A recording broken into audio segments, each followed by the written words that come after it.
मुंबईकरांनो, आता तुमच्या स्वप्नातला प्रवास लवकरच सत्यात उतरणार आहे आणि तुमचं हे स्वप्न सत्यात उतरणार आहे मार्च 2018 पूर्वी। होय, हे खरं आहे। बहुप्रतीक्षित असलेला रोरो प्रकल्प आता लवकरच पूर्णत्वास येतोय।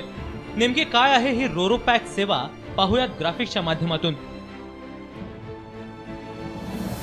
मुंबईला बारमाही जोडण्याच्या दृष्टीने केंद्र सरकारचं हे एक सकारात्मक पाऊल आहे।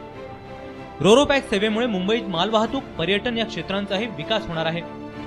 रोरो पॅक सेवेमुळे नेरूळ ते मांडवा आणि मांडवा ते भाऊचा धक्का अशा त्रिकोणात जलवाहतुकीचा विकास करण्यात येणार आहे। रोरो पॅक सेवेमुळे नेरूळ ते मांडवा अंतर अवघ्या 17 मिनिटात, तर भाऊचा धक्का ते मांडवा अंतर 15 मिनिटात पार करता येणार आहे।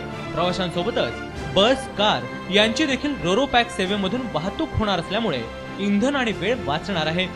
मुंबईच्या वाहतुकीवरचा ताण कमी करण्यासाठी भाऊचा धक्का इथे मुंबई पोर्ट ट्रस्टच्या माध्यमातून हाती घेण्यात आलेल्या ऑइल जेट्टी, प्रवासी टर्मिनल आणि बंकरिंग टर्मिनलच्या कामाचं भूमिपूजन तसंच कोनशिला अनावरण सोहळा मुख्यमंत्री देवेंद्र फडणवीस, जलवाहतूक मंत्री नितीन गडकरी यांच्या हस्ते पार पडला।